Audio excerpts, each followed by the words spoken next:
오늘 토론회는 모두 5분이 오셨습니다.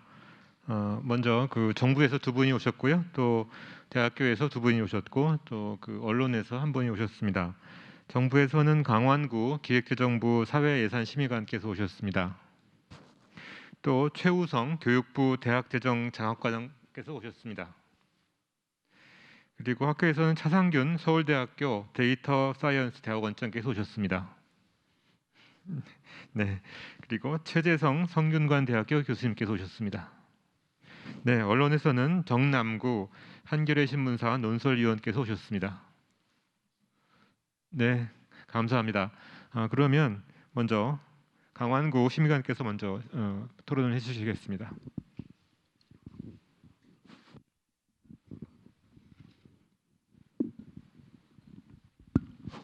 마이크. 예, 안녕하십니까. 기획재정부 사회예산심의관 강완구입니다.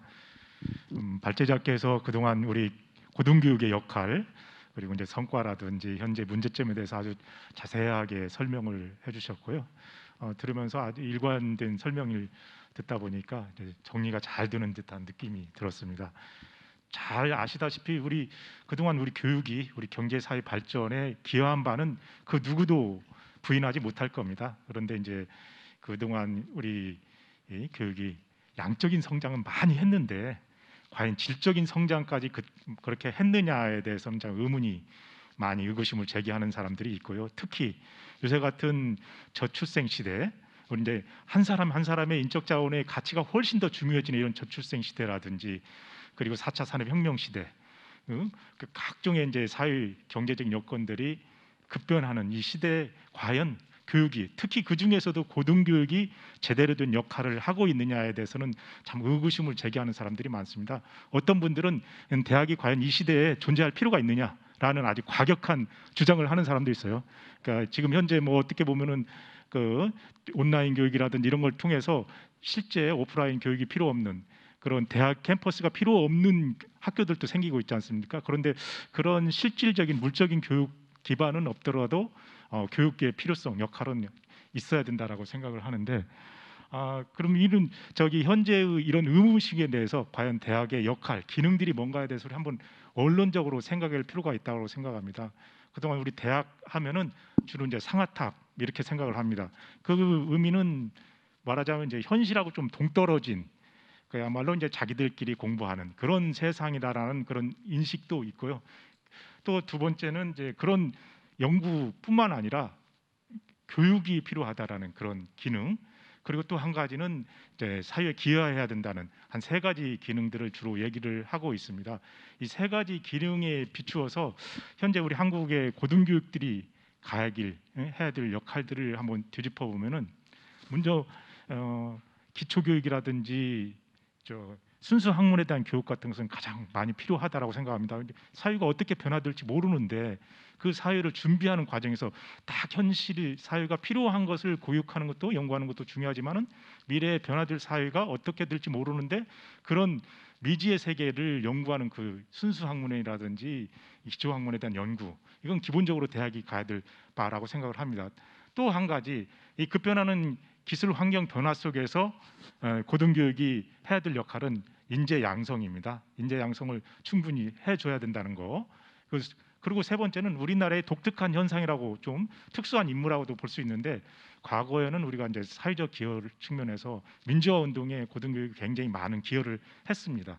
근데 앞으로는 저출생 시대에서 이게 지역 소멸의 문제에 대학이 기여를 해야 되지 않을까라는 그런 생각을 합니다.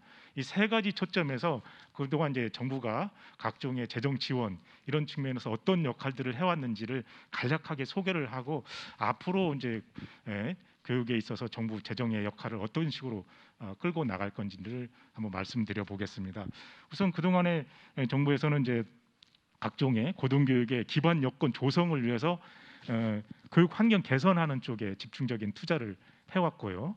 그다음에 2번째는 기초 학문들, 예를 들어서 자연과학이라든지 인문과학이라든지 사회에서 돈이 안 되는 분야에 대한 그 투자 이쪽들을 계속 해왔습니다. 그리고 3번째가 현실 경제사회 쪽에서 산업계에서 요구하는 인적 자원들에 대한 공급, 특히 이제 내년 같은 경우는 20대 신기술 분야에 대한 16만 명의 인력 양성이라든지 이런 쪽들 추진을 하고자 하고요.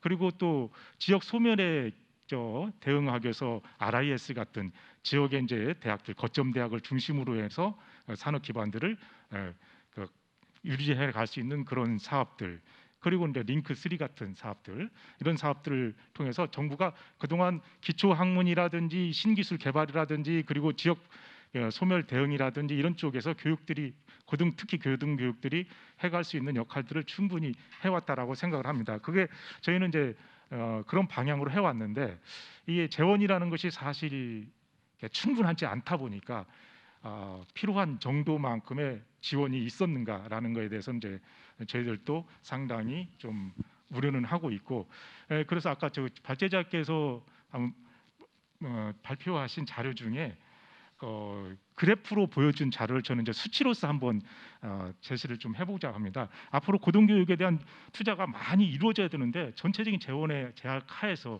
어떻게 하면은 우리 고등교육 쪽에 재원을 좀 더 확보할 수 있을 것인가, 아니면 재원을 어떻게 효율적으로 사용할 수 있을 것인가라는 측면에서 이 자료를 좀 소개해주고 해드리고 싶은데요.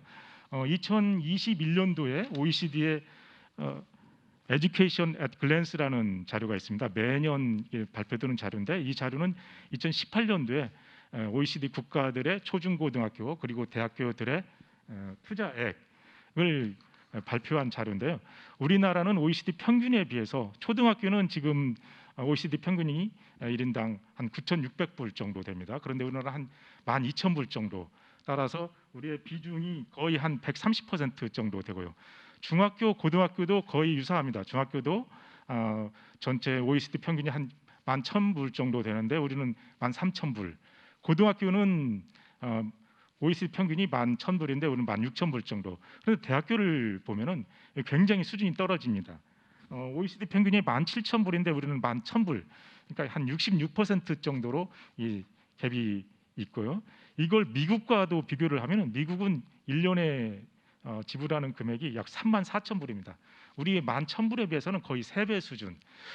이것들이 이렇게 이제 갭이 나는 이유가, 그동안 우리가 급속하게 경제가 성장하고 그리고 교육이 양적으로 확대되면서 생긴 현상일 수도 있지만은 투자에 있어서 좀 더 불균형적으로 투자를 해오지 않았나라는 측면 것도 생각해 볼 수가 있고요. 예를 들어서 13년부터 22년도까지 교육 분야의 지출을 보면은 한 6.3% 연평균 증가율이 있습니다. 그런데 초등학교는 이게 6.3% 전체 평균하고 거의 비슷합니다. 근데 고등학교는 5.2% 정도 증가율이 있습니다. 그러니까 이 매년 증가율은 1% 수준입니다만은 그게 쌓이다 보니까 이러한 같은 현상이 나타났다고 보고요. 또 그리고 이게 이제 학생 수 같은 걸 보면은 17년도에서 22년도 사이에 학생 수는 약 9%가 대학생과 초중고등학교 공이 그렇습니다. 그런데 학생 수는 이렇게 줄었는데 재정 투자를 보면은 초중고등학교는 약 52%가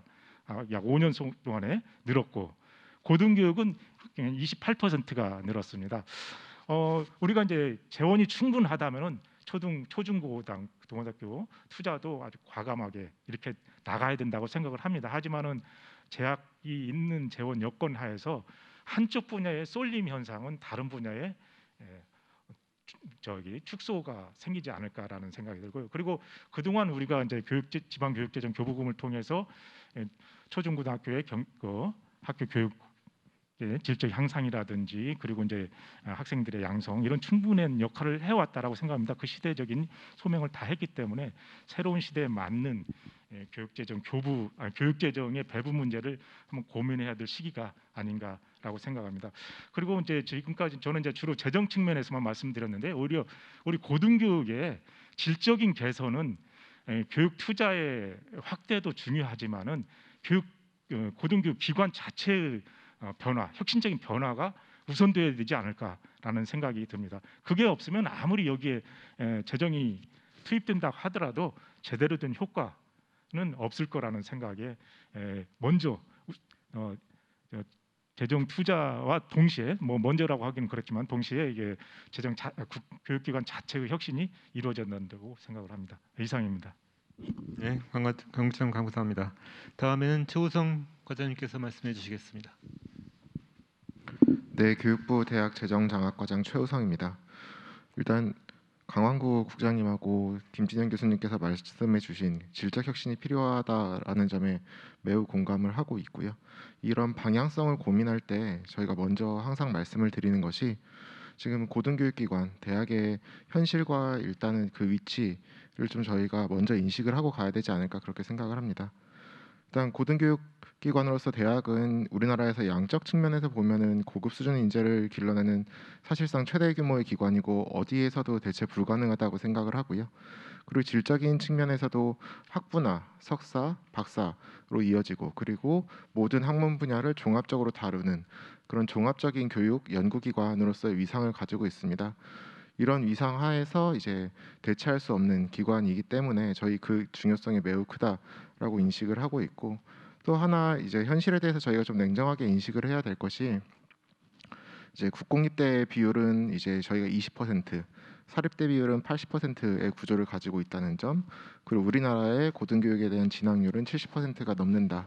뭐 재수생까지 포함을 하면 아마 더 높아질 것으로 보이는데요. 일단은 그 정도의 현실 인식을 가지고 저희가 출발점으로 삼아야 하지 않을까 생각을 합니다. 아까 김진현 교수님께서 이 저희 고등교육 재정에 대한 투자 규모에 대해서도 말씀을 해주셨는데 이 매우 부족하다는 점에 대해서는 저희도 충분히 인식을 하고 있습니다. 일단 뭐 아까 여러 가지 자료, OECD 기준 자료, GDP 대비 자료를 보더라도 저희가 OECD 평균에 대비해서도 약 3분의 2 수준의 투자 규모를 가지고 있고요. 근데 다만 저희가 이제 바라보는 관점이 OECD 평균을 볼 것이냐에 대한 것을 조금 더 이제 높은 수준, 저희가 이제 G7 국가의 평균으로 보면은 2분의 1 수준으로 떨어집니다. 아까 이제 국장님께서도 말씀해 주셨다시피 우리나라 같은 경우에는 11,300불 정도 1인당 투자가 이루어지고 있고, 근데 G7 국가로 이제 영역을 조금 한정해서 저희가 바라봐야 될 국가로 한정해서 본다고 하면은 약 G7 국가 평균은 22,400불 정도입니다. 그러니까 저희가 딱 절반 수준이죠. 절반 수준의 투자가 이루어지고 있다라는 걸 저희가 유념할 필요가 있을 것 같고, 그리고 저희가 이제 바라보는 대학의 모델로서 유럽, 미국의 사례를 많이 보는데 유럽, 미국 대학 같은 경우에는 오랜 기간 이제 현재의 재정 구조를 만들어내기 위해서 정부뿐만 아니라 민간 지자체에서 투자를 많이 해오고 이제 기부금 유치나 이런 것들로 이제 활용해가지고 재정 구조를 탄탄하게 만들어 왔습니다. 그 역사와 이제 이력을 좀 저희가 생각을 해야 될 것 같고요. 저희와 비슷하게 이제 캐치업을 해 나가는 중국의 입장을 조금 보면은 정부에서 굉장히 공격적 투자로 미국 대학이나 이런 경쟁력을 따라잡고자 노력을 하고 있다. 그런 이제 현실 인식이나 이런 것들을 같이 좀 고민을 해서 저희가 재정 투자 규모에 대해서 좀 고민을 해볼 필요가 있겠다라는 점을 말씀을 드리고 싶습니다. 그리고 이제 재정 투자 방식과 관련해 가지고 아까 이제 정부 민간의 투자 규모에 있어서 이제 균형이 필요하다라고 이제 발제자분께서 말씀을 해주시는데 공감을 하고요. 다만 이 부분에 있어서 민간 투자가 온전히 학생의 부담으로 귀결되는 그런 방식은 저희가 좀 지양해야 할 필요가 있겠다. 왜냐하면은 우리나라가 이제 여기 계신 분 다 아시다시피 가계부채는 굉장히 높은 수준입니다. 이 교육비 부담 자체가 결국에는 가계부채로 이어질 수가 있기 때문에 그런 부분은 조금 이제 고민을 할 필요가 있겠다라는 저희 생각이 있고, 또 하나는 이 교육비 부담이라는 것이 과도한 개인에 대한 교육비 부담은 이제 형평성, 아까 이제 김지현 교수님께서 지적해 주셨는데 교육의 접근성과 형평성을 저해할 측면이 매우 이제 다분합니다. 그런 측면에서 저희가 국가장학금이나 이런 제도들을 이제 폭넓게 시행을 하고 있는 거고요. 그런 의미에서 이제 학생의 교육비 부담으로 온전히 전가되는 것은 지양하고 이제 좀 다른 민간의 투자가 늘어나야 되는 건 맞는데 기업이나 이런 곳에서도 책무성을 좀 가질 필요가 있지 않을까, 그렇게 저희는 생각을 하고 있습니다. 그리고 재정 지원 방식과 관련을 해가지고 일단은 저희가 정부 재정 지원을 크게 생각을 하는 구조인데요. 다만 이제 저희가 이번에 교육부에서 혁신 지원 사업을 이제 계획을 마련을 하면서 다시 한번 좀 다른 층위로 고민을 해본 것이 개별 대학의 재정 측면입니다. 개별 대학에서는 여러 가지 사업을 정부에서 각 개별 사업들을 다 이제 지원을 받고 지자체에서도 일부 지원을 받고요. 그리고 대학이 가지고 있는 여러 가지 자원들이 있습니다. 뭐 법인 전입금이나 여러 가지 자원들이 있고, 그리고 건물, 수익률 기본자산 이런 자원들이 있는데 이런 자원들을 조금 더 이제 효율적으로 관리하고 총괄적으로 이 전략을 수립해서 배분하는 그런 거버넌스 체제가, 아까 김진현 교수님께서 그걸 지적해 주신 것 같은데 그런 거버넌스 체제가 좀 부재하다. 뭐 온전히 없다라고 볼 수는 없지만 그 전략이나 이런 거버넌스를 관리하는 체제 자체가 아직 많이 고도화되어 있지 않다라는 점에서 이제 혁신 지원 사업을 통해서 이제 대학 내 그런 거버넌스를 구축하는데 조금 중점을 두고 이제 저희가 중점을 두고자 노력을 하고 있다라는 걸 말씀을 드리고요. 이제 정부에서 지원되는 사업들도 이제 개별 사업별로 이제 성과 관리를 하는 체제에서 좀 벗어나야겠다. 그래서 저희가 이제 대학이 지원받는 사업들을 총괄적으로 관리하고 그 성과에 대해서 통합적으로 분석하는 체제를 저희가 준비를 하고 있습니다. 그런 측면에서 접근을 해 나가는 게 이제 재정 지원의 효율성이나 이런 뭐 적절한 규모의 재정 지원을 할 때 반드시 수반되는 것이어야 한다고는 생각을 하고요. 또 하나 말씀을 드리고 싶은 거는 대학이라는 기관이 아주 재정을 뭐 이만큼 투입한다고 해서 바로 그 성과가 단년도에 나오는 성격의 기관은 아니라고 저희는 생각을 합니다. 그 성과가 조금 더 누적적으로 창출이 되고 아마 좀 중장기적인 관점에서 판단을 해야 될 거라고 보고요. 그 중장기적 성과를 측정할 수 있는 지표나 이런 판단할 수 있는 내용들을 저희가 조금 더 개발을 해 나가고 저희 전문가들도 그런 거에 대해서 많이 좀 지원을 해주시면 좋을 것 같습니다.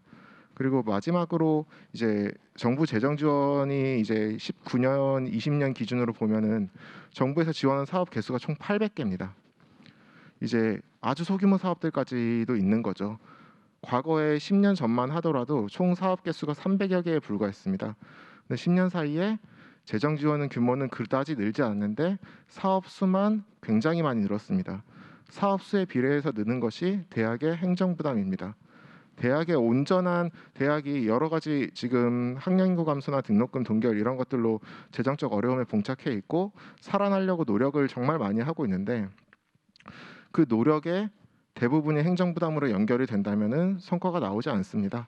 그래서 이제 아주 자잘자잘 그리고 사업별로 너무나 다른 그런 이제 세부적인 기준들을 다 정비를 해야 될 것 같고 사업에 대해서도 교육부 사업들은 이제 이번 정부 들어가지고 많이 다 통합하고 크게 조정을 했습니다. 타 부처에서도 그런 방향성에 맞게 조금 행정 부담을 낮추고 대학들이 온전히 혁신에 집중할 수 있는 여력을 확보를 할 수 있도록 지원을 해야 한다고 생각을 하고요.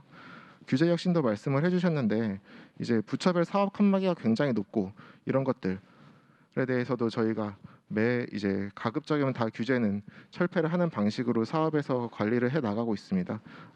아까 소개해드린 혁신 지원 사업에서도 뭐 사업비 제한이나 이런 것들은 이제 재정 당국하고 협의해가지고 계속 풀어 나가고 있고요.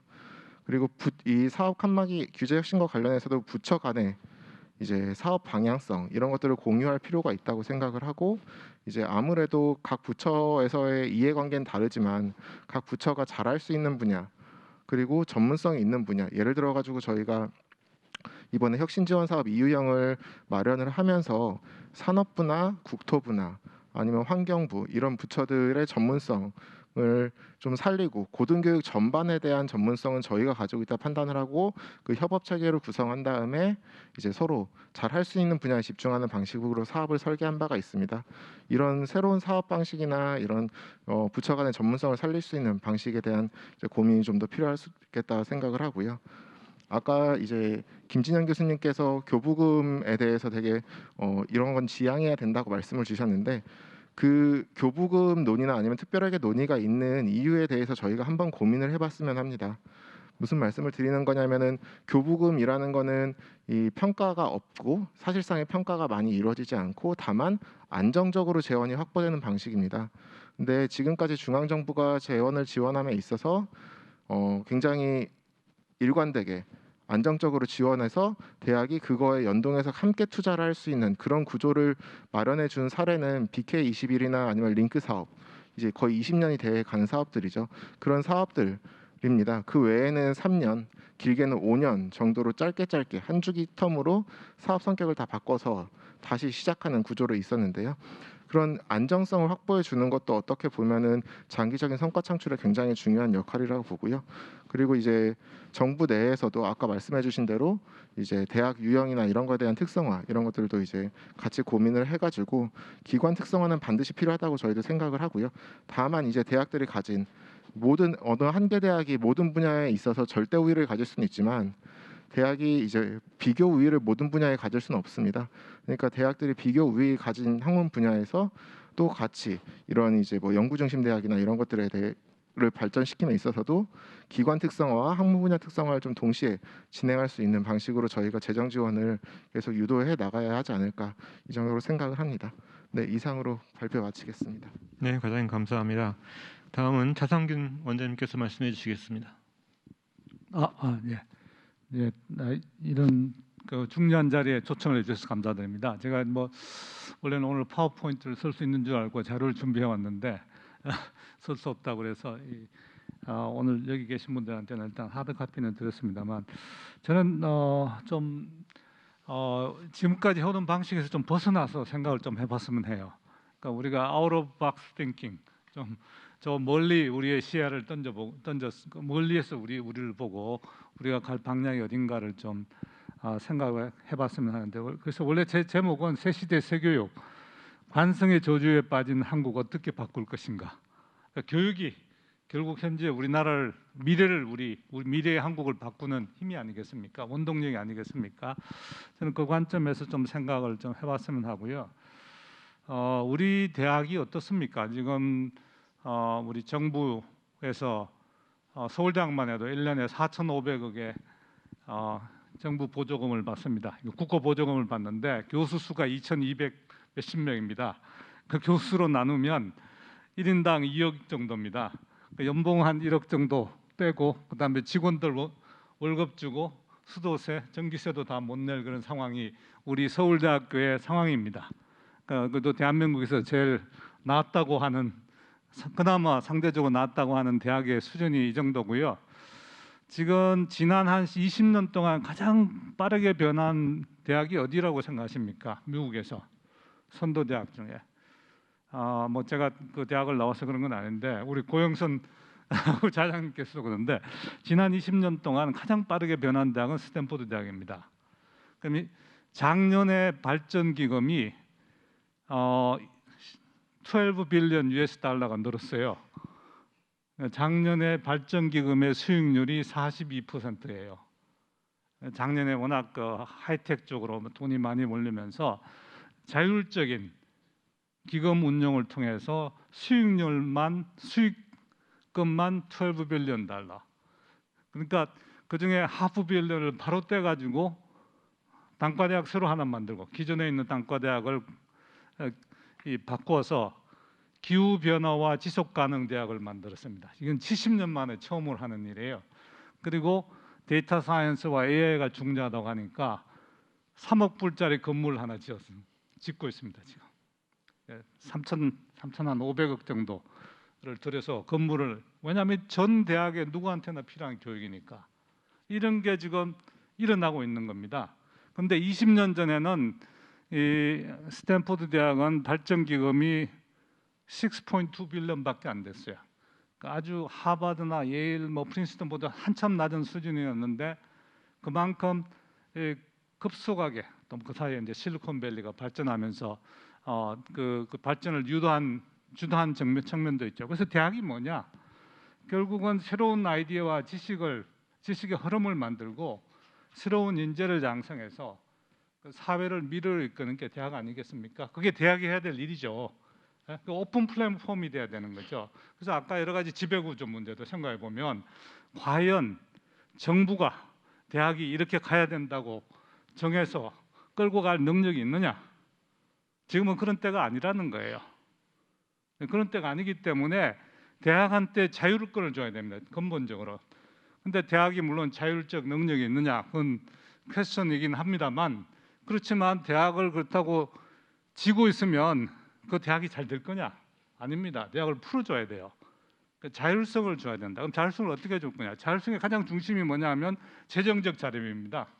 4,500억 정부에서 받아가지고 대학이 자율적으로 활동할 수 있느냐는 퀘스천이죠. 그럼 올해 작년에 스탠포드의 그 예산이 얼마냐? US 달러로 7 빌리언 달러입니다. 8조 3천억 정도 되는 돈이죠. 우리가 가지고 있는, 우리한테 오는 돈으로는 도저히 어떻게 할 수 없는 수준의 지금 그런 격차가 지금 벌어져 있거든요. 아까 OECD 숫자를 말씀하셨는데 OECD라는 게 대체로 뭐 유럽 위주로 돼 있지 않습니까? 거기서 이제 초중고는 GDP 대비 1위지만 대학은 3분의 1 미치거든요.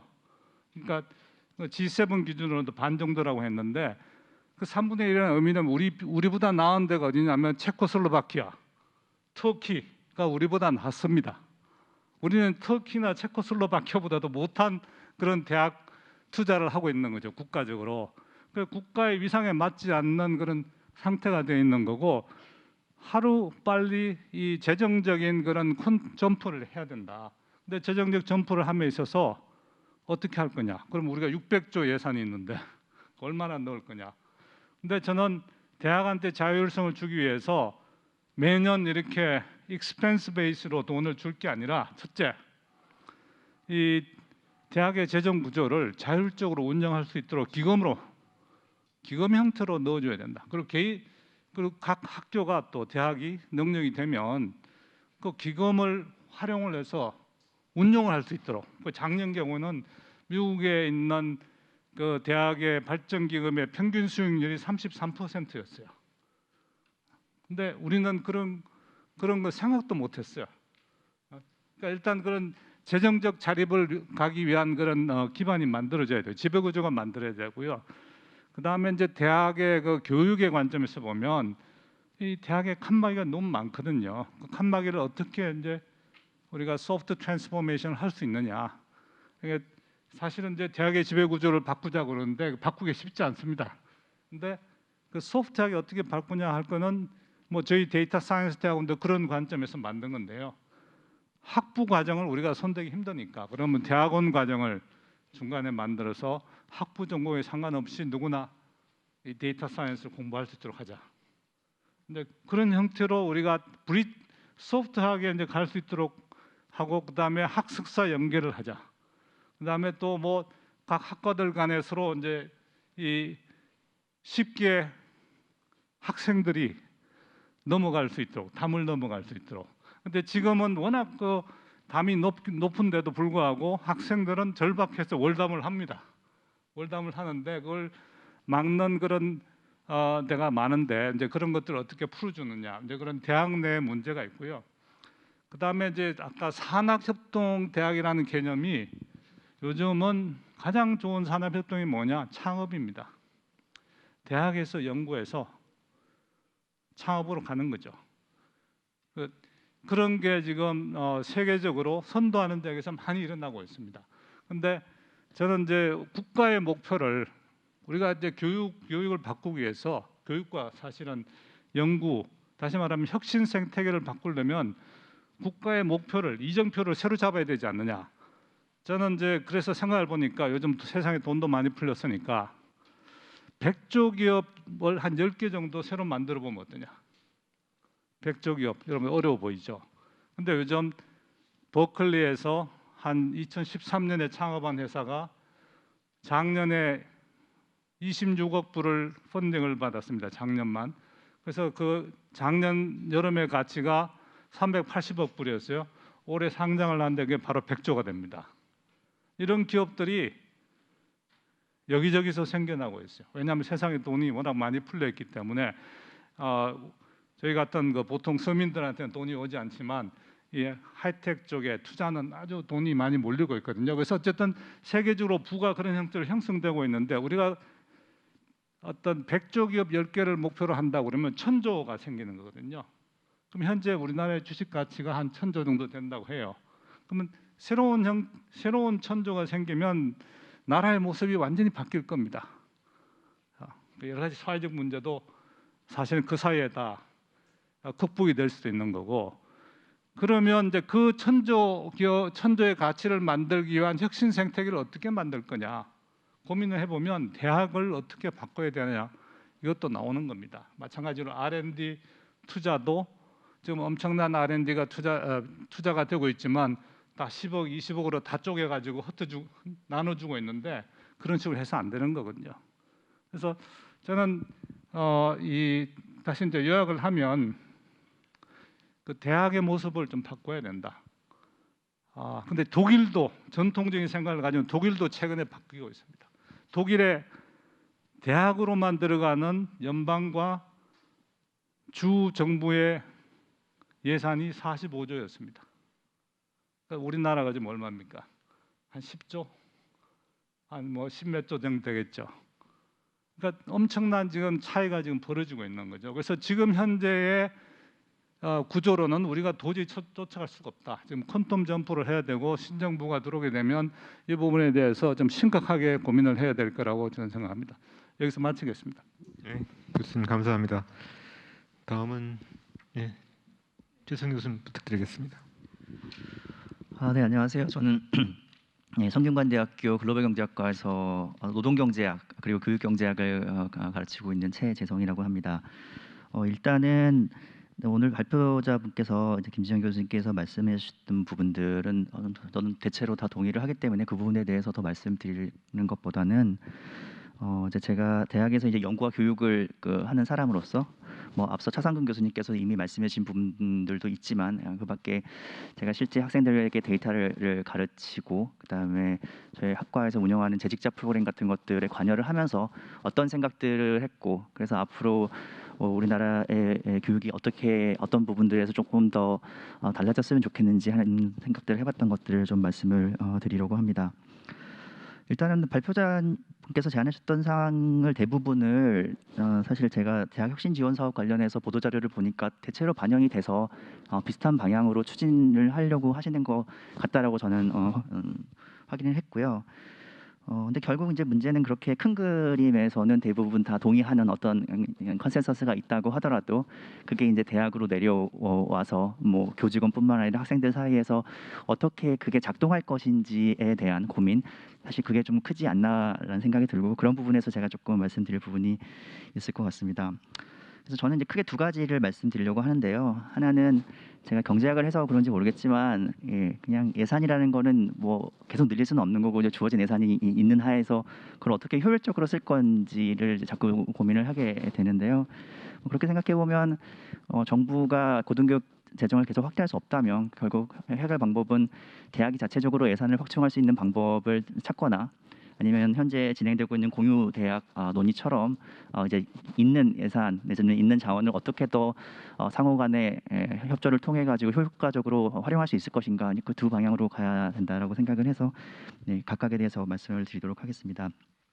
그리고 이제 그 사이에서 가장 드리고 싶은 단 하나의 단어를 보고 먼저 말하고 한다면 저는 정보 제공을 말씀드리고 싶습니다. 그러니까 결국 이제 저희는 이제 데이터를 잘 분석하고 이제 그걸 뭐 AR가 됐든 빅데이터가 됐든 다양하게 활용할 수 있는 인력을 키우고자 하는데 과연 우리는 고등교육과 관련해 가지고 얼마만큼의 정보를 구축을 하고 그거를 활용해서 근거 기반 정책들을 하고 있는가에 대한 고민이 필요하지 않나라는 생각이 들어서 결국 정보라는 키워드를 가지고 몇 가지 말씀을 드리도록 하겠습니다. 첫 번째로 이제 대학에서 제가 이제 몸담고 이제 일을 하면서 데이터 분석을 가르치면 학기 초에 굉장히 이제 고민에 빠집니다. 학생들이 제 수업을 많이 들었으면 좋겠다는 생각을 하는 한편 양질의 교육을 제공하기 위해서 학생들이 코드도 봐줘야 되고 시험도 실기로 진행을 해야 되는데 학생이 30명만 넘어가도 사실 이건 물리적으로 굉장히 어려운데요. 그러면 이제 양가 감정이 드는 거죠. 수강 신청생이 너무 많다 그러면은 좋은 생각도 들었다가 이 학생들 제가 어떻게 다 수업에서 코칭도 하면서 수업을 진행할 수 있을까에 대한 고민들이 있는데 이제 그런 부분에서 대학들은 자구 노력을 굉장히 많이 하고 있다고 저는 생각을 합니다. 그래서 시설 투자도 최대한 할 수 있는 부분들에서 노력해서 하고 있고, 그다음에 단과대학 수준에서도 저희 대학 같은 경우는 3년 전에 이제 재직자 석사 프로그램을 이제 자발적으로 만들어서, 왜냐하면 이제 학과에 이 리소스가 워낙 없다 보니까. 예를 들어서 뭐 현직에 계신 분들 초대해가지고 학생들 대상으로 특강을 진행한다거나 하는 부분들에 대해서 굉장히 제약이 많았는데요. 그래서 그런 부분을 좀 타개하고자 대학 자체적으로, 그다음에 그 학과 내에서도 여러 가지로 노력은 하고 있다라는 부분들이 있는데, 그 과정에서 이제 겪었던 가장 큰 어려움은 저희가 3년차가 되면서 나름 이제 저희가 프로그램에 투자를 많이 하고 노력을 많이 해서 학생들이 지원을 제법 저희가 생각했던 것보다 빠르게 많이 지원을 했는데 대학원 정원에 대한 TO를 받지 못해서 굉장히 우수해서 작년 같으면 얼마든지 합격을 해서 입학을 시키고 싶었던 학생들을 뽑지 못하는 상황이 발생했습니다. 그래서 이러면서 이게 결국에는 이제 올라가 보면은 이제 대학원 정원이 이제 정해져 있기 때문에 네, 학교 내에서 이제 학생들을 이제 배분하다 보면은 이제 특정 학과의 TO를 이제 제한해야 되는 이제 그런 문제들하고 연결이 되는 것 같은데요. 그러니까 재직자들도 굉장한 수요가 있어서 데이터 분석 관련된 내용들을 배우면서 대학원 공부를 하고 싶지만 정작 오겠다는 사람은 있는데 이제 그 학생들을 뽑지 못하는 이런 현실도 있다라는 부분에 대해서 조금 이야기를 드리고 싶었습니다. 그래서 이제 그런 식으로 대학 스스로 조금 재정을 확충할 수 있는 방안들을 모색하려고 노력할 때 정부가 조금 더 그런 부분을 긍정적으로 좀 검토를 해줬으면 좋지 않겠나 하는 생각이 들고요. 그다음에 이제 학교에 있으면서 이제 제가 이제 9년 차인데요. 그러니까 조교수 1년 차부터 시작해서 이제 부교수가 돼서 이제 계속 일을 하고 있는데 지난 9년을 돌이켜 보면 이게 우리나라 고등교육의 현실이라는 게 참 녹록지 않구나라는 생각을 이제 계속 피부로 느끼게 됩니다. 그러면서 가장 우려스러운 부분은 네. 제가 보기에 이게 정말 우수한 인재들이라고 생각했던 학생들이 점점 더 이 학계보다는 다른 옵션들에 대해서 매력을 느끼고 이제 연구자의 길 대신에 뭐 예를 들어서 뭐 빅테크 기업에 가는 것들을 고려를 한다거나 이제 경제학 박사를 하려고 생각했던 학생들이 이제 데이터 사이언스를 전공한 다음에 이제 회사에 취업을 하고 싶어 한다거나 하는 방향으로 우수한 인재들이 저희 학문 분야에서도 점점 더 다른 분야를 선택하고 그다음에 학술 연구보다는 좀 더 기업체에서 활동을 하면서 자기의 경력을 쌓아가고 싶다라는 쪽으로 흘러가는 것 같습니다.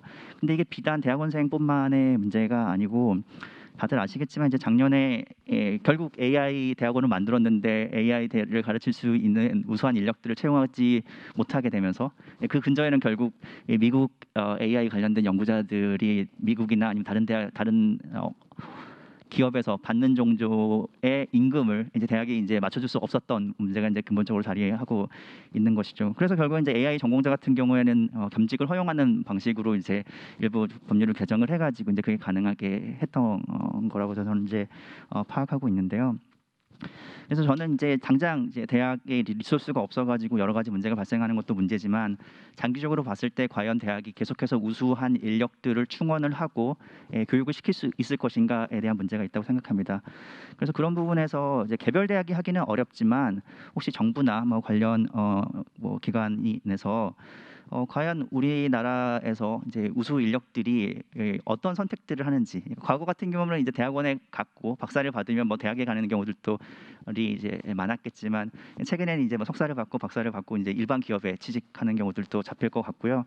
그다음에 해외 같은 경우에는 현직에 있는 대학 교수님들도 뭐 아마존이나 아니면 뭐 구글 아니면 마이크로소프트 같은 기업으로 대학 적을 정리를 하고 이제 기업으로 이제 이직을 하시는 경우들도 생기고 있는데 그래서 우리나라는 아직 뭐 인문사회 계열에서는 아직 그런 일이 발생하고 있지 않지만 대학 등록금이 동결되면서 대학 재정이 계속 현 상태로 머물고 그다음에 이제 뭐 빅테크 기업들의 임금이 이제 높아지는 게 계속 지속이 되면 과연 과거에 대학이 유치할 수 있었던 부수 인력을 지속적으로 저희가 계속 유지를 할 수 있을 것인가에 대한 부분도 고민을 해봐야 될 시점이 아닌가라는 생각이 들어서 근데 이제 그런 부분을 사실 개별 연구자도 할 수 없고 개별 대학 혼자 할 수도 없는 일이잖아요. 이건 정부가 나서서 도대체 우수 인력들이 어떤 선택들을 해서 어떤 커리어를 트랙을 밟아가는 쪽으로 옮겨가고 있는지를 지켜보면서 그래서 이게 고민을 해야 될 사항이라는 생각이 들면 이제 그 부분에 대해서 좀 더 구체적인 연구를 할 수 있으면 좋겠다라는 생각을 하는데 그런 종류의 데이터베이스나 정보를 할 수 있는 건 결국 이제 정부의 역할로 가야 되지 않겠나라는 생각이 들고 그래서 그런 정보를 공개를 못하더라도 내부적으로 연구자가 방문을 해서 아니면 관계기관의 박사님들이 방문하셔가지고 분석을 해서 보고서를 쓸 수 있게 하는 식으로는 얼마든지 운영이 가능한 것이 아닌가라는 생각이 해서 그런 쪽으로 조금 진행이 되면 좋겠다라는 생각을 했습니다. 마지막으로는 이제 공유대학 관련해서 간단히 한번 말씀을 드리려고 하는데요. 저는 이제 정부 사업에 대해 감사하는 사람 중에 하나인데요. 그러니까 과거에는 이제 융합 기반 인재 양성 사업단이라는 사업을 통해서 제가 데이터 분석에 특화된 수업을 할 수 있는 기회를 얻어서 제가 하고 싶은 내용으로 학생들한테 강의를 할 수 있는 기회가 있었고 올해는 이제 디지털 혁신공유대학 사업에 저희 대학교가 참여하면서 저도 이제 거기에서 한 과목을 이제 강의를 할 수 있게 됐습니다. 그래서 그런 식의 이제 공유대학을 통해 가지고 새로운 과목을 개발을 하고 이제 학생들이 필요로 하는 부분들을 계속 연구를 하면서 가르칠 수 있는 기회를 얻는 것은 되게 감사한데, 저는 지금 계속 고민스러운 것 중에 하나는 이 공유대학 사업을 보면 저희 대학 포함해서 7개 대학이 이제 저희 사업단에 있는데 그 중에는 지방 대학교도 있거든요. 근데 결국에는 이제 과목을 개설을 하면은 그 과목을 이제 다른 학교 학생들도 이제 참여를 해서 이제 수업을 공유하는 거고 학교의 리소스를 공유하는 거니까 하는 건데, 과연 지방에 있는 학생이 제 수업을 들으러 와서 과연 수업을 들을까 되게 궁금해요. 그래서 사실 이 학교에 개설을 하면 과연 뭐 지방이 아니더라도 서울에 있는 다른 학교 학생이라도 제 수업을 와서 들을까에 대한 굉장히 궁금증이 사실 지금 가지고 있는데요. 근데 이제 그런 부분들에서 과연 제가 뭔가를 참고를 해서 분석을 해보거나 거기에 대한 나름의 답을 구할 수 있느냐, 그럴 수 없습니다. 저는 그런 것과 관련되어 있는 데이터베이스를 저는 아직 알지 못하고요. 이렇게 해서 사업단 내에서 이전에 시행됐던 비슷한 사업단은 뭐 자체적으로 보유한 정보가 있는지 모르겠지만 저는 이제 그런 부분들은 이제 확인하지 못해서, 앞으로 이제 공유대학 같은 사업을 하더라도 그래서 실질적으로 이런 사업을 했을 때 어느 학교에서 어느 학교 수업을 들었는지 뭐 그런 건 다 기록으로 남는 거고, 그리고 그런 수업을 들은 학생들이 어떤 생각을 하고 어떤 불편함을 느꼈는지 그런 걸 다 기록으로 남겨서 계속 쌓아간다면, 뭐 사전적으로 저희가 이 정책이 효과가 있냐 없냐를 논의하는 수준까지는 가지는 못하더라도 시행한 정책을 개선을 하고 또 더 나은 방향으로 나아갈 수 있게 학생들과 그다음에 교육 공급자들의 다양한 목소리를 좀 담아내고 실제 어떤 일이 있었는지를 트래킹할 수 있는 데이터베이스를 함께 구축을 하고 공유를 하는 방향으로 정부가 조금 노력을 해주시면 좋지 않을까라는 생각 정도를 해봤습니다. 네, 여기서 제 토론 마무리하도록 하겠습니다. 네, 감사합니다. 최 교수님 감사합니다. 그럼 마지막으로 정남구 논술위원께서 말씀해 주시겠습니다. 네, 한겨레 신문에서 경제 담당 논술위원 맡고 있는 정남구입니다. 김진영 교수님 발제 잘 들었습니다. 그 대학 특성화 유연화 방향으로 성과 경쟁을 유도하고 성과에 바탕하여 지원을 하도록 하자는 말씀이었는데 공감하면서 저는 그 중에서 특히 한 부분에 집중적으로 정부의 투자 방향과 관련해서 말씀을 드리고 싶습니다. 저는 언론인이라고 해서 여기 나와 있습니다만 사실 미디어 산업의 종사자입니다. 그리고 이 미디어 산업은 굉장히 느린 것 같으면서도 저희 또한 정보 기술의 변화에 굉장히 깊이 그 변화의 영향을 받고 있는 산업이기도 합니다. 여기서 가만히 저희가 어떤 인력을 뽑고 어떻게 기르고 어떻게 쓰는가를 살펴보면 옛날과는 많은 변화가 있습니다. 예전에는 대학 교육을 받은 사람, 머리 좋고 폭넓은 상식을 가지고 있고 인성 괜찮은 사람 뽑아서 도제식으로 경찰서 돌려가면서 훈련시켜 가지고 성장시켜 간다 이랬는데, 지금은 미디어 산업에서도 그렇게 생각지는 않습니다. 이미 들어올 때부터 상당히 훈련된 사람들을 필요로 하고 또 계속해서 일을 하는 동안에 굉장히 빠른 속도로 변화하는 지식과 기술을 습득해내지 못하면 성장하기 어려운 그런 시대입니다. 그래서 곳곳에 이른바 저널리즘 스쿨이라고 하는 대학원과 또는 대학원이 아니지만 저널리즘 스쿨이라는 이름을 가진 전문 교육기관이 만들어졌습니다. 요거는 기업에 들어오기 전 단계이고요. 들어와서 일을 하고 있는 동안에 이 숙련을 높이기 위한 훈련은 뭐 한국언론재단이 부분적으로 제공하고 있습니다만 사실 매우 빈약한 형편입니다. 이건 사실 미디어 산업만이 아니라 우리나라 많은 산업 현장에서 실제 일어나는 일이라고 저는 알고 있습니다. 이 흐름을 학력에 따른 임금 프리미엄의 변화를 통해서 저는 살펴볼 수 있을 것 같습니다. 지금 우리나라 대학 학력자들의 임금 프리미엄은 과거에 비해서는 상당히 많이 줄었죠. 1980년대에 비해서는 많이 줄었습니다. 물론 내려가다가 다시 반등한 적이 있고 또 내려오고 그렇습니다만 많이 추세적으로는 줄었습니다. 보면은 북유럽 국가들보다는 높은데 미국이나 독일, 영국과 같은 나라보다는 낮습니다. 추세적으로 낮아지는 현상은 우리가 적어도 대학 교육이 양적으로는 굉장히 많이 제공되고 있다. 공급은 많다 하는 뜻이겠지요. 실제 취업률의 하락이라든지 미스매칭 얘기는 그래서 나오는 걸로 봅니다. 그러면은 그걸로 끄시고 줄이면 되느냐? 전 그렇게 보진 않습니다. 이 고등교육에 대한 시장의 수요는 변화하는 것이지 지금의 대학 교육자에 대한 수요가 줄어드는 것이지 더 숙련되고 더 훈련된 고등교육 이수자의 수요가 줄어드는 것 같지는 않습니다. 전 세계적으로 일어나는 현상, 올해 벌써 꽤 전부터 하던 말이죠. 숙련 편향적 기술 변화라고 하는 거. 거기에서 나타나는 임금 프리미엄은 상당히 크게 두드러집니다.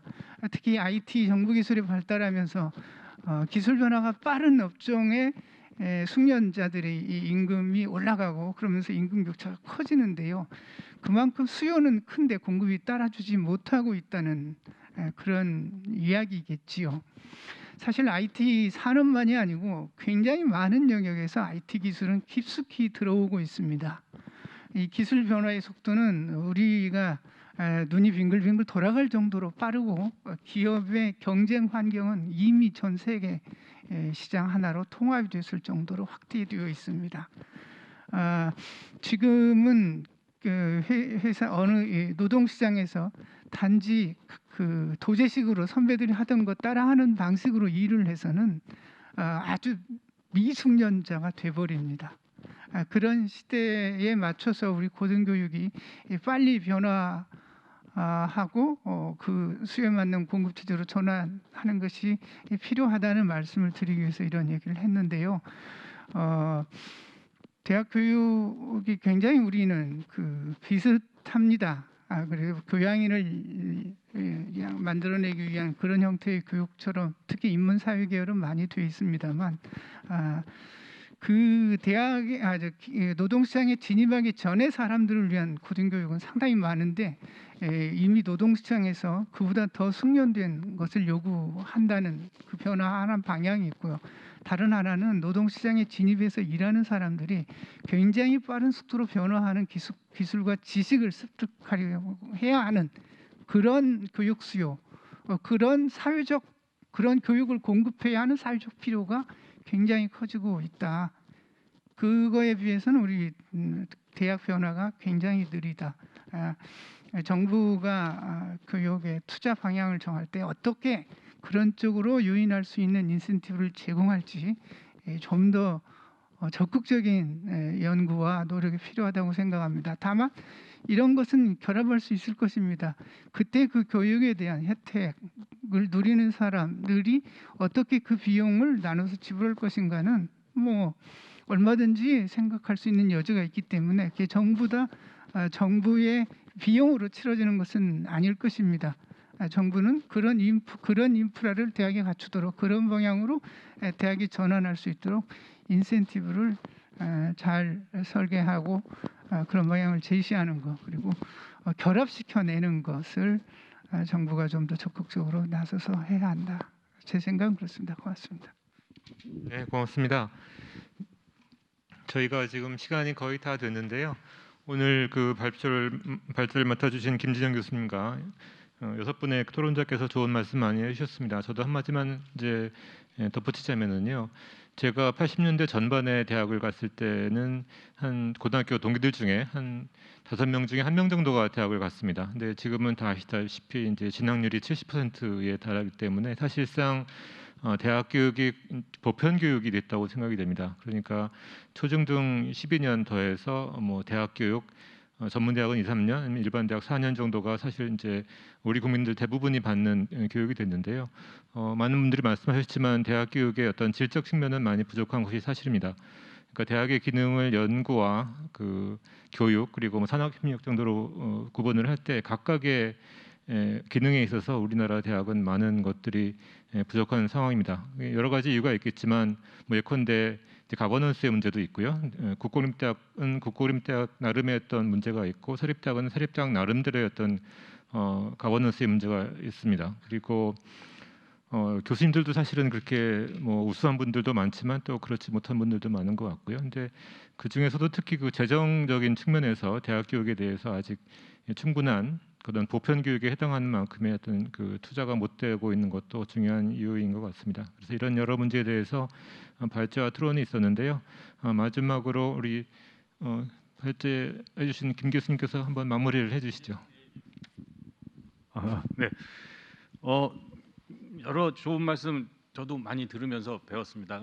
처음에 발표할 땐 20분 시간 때문에 많은 내용을 담지 못할까 봐 걱정했는데 또 토론 말씀 듣다 보니까 또 웬만한 말은 또 포함시켰지 않냐 하는 좀 이런 자찬도 해보고요. 근데 지금 토론 말씀 중에 굉장히 중요한 두 개의 키워드가 제가 하고 싶었는데 발제문에 담지 못했던 두 개가 나와서 조금 담고 싶은 게 이 첫 번째가 그 유인 구조라는 겁니다. 이거 인센티브란 말을 워낙 경제학자가 많이 쓰기 때문에 교육 논하는 자리에서 이 굉장히 거슬리실 수도 있다고 생각해서 웬만하면 안 쓰려고 그랬는데 이게 사실 대학 내의 유인 구조가 이를테면 저 같은 교수들이 정말 학생들한테 교육을 최선을 다할 수 있는 유인 구조냐 이럴 때 그건 좀 아닌 것 같습니다. 논문 편수 세 가지고 진급하고 이런 구조에서 아마 교수님들이 최선을 다하기 힘들 것 같습니다.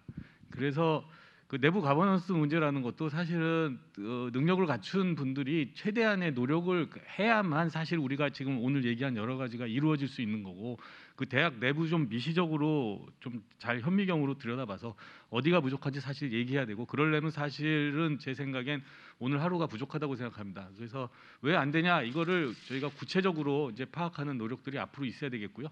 그 다음에 이제 그 인센티브 문제와 함께 이제 데이터 문제를 굉장히 잘 지적해 주신 것 같습니다. 교육이야말로 이 자료 데이터에 기반한 정책이 펼쳐져야 할 분야라고 생각하고요. 우리가 사실 엄청나게 많은 자료가 쌓이고 있습니다. 이거를 잘 활용할 수 있었으면 합니다. 이거가 이제 우리가 더 이상 숨긴다고 되는 상황은 넘어섰으니까 우리가 아까 말씀드렸지만 냉정한 현실 판단을 근거로 해야 되고 또 우리가 정말 성과가 뭐냐 할 때 우리 성과 기반 정책을 제가 좀 강조했습니다만 성과 기반으로 정책을 가려고 하면 성과 지표가 있어야겠죠. 어느 데이터를 모아서 우리가 성과를 파악할 것인가 이런 구체적인 노력들이 있어야 되기 때문에 오늘 말씀드린 건 시간 관계상 굉장히 뭐 어떻게 보면은 큰 그림만 그렸지만 작은 것을 보면 정말 현미경을 들여다 봐야 될 그런 부분들이 굉장히 많다. 그래서 이런 노력들이 필요하고 그것을 위해서는 제가 좀 마지막으로 한 말씀만 더 드리면 대학 교육에 좀 관심을 가지고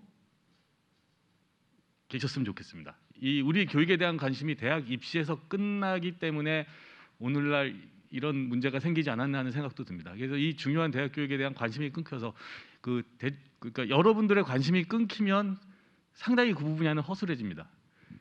그래서 이게 우리가 좀 지속적인 관심을 가지고 굉장히 들여다볼 부분이 많다. 그걸 마지막으로 말씀드리고 싶습니다. 감사합니다. 네, 감사합니다. 그럼 첫 번째 세션을 마치도록 하겠습니다. 감사합니다.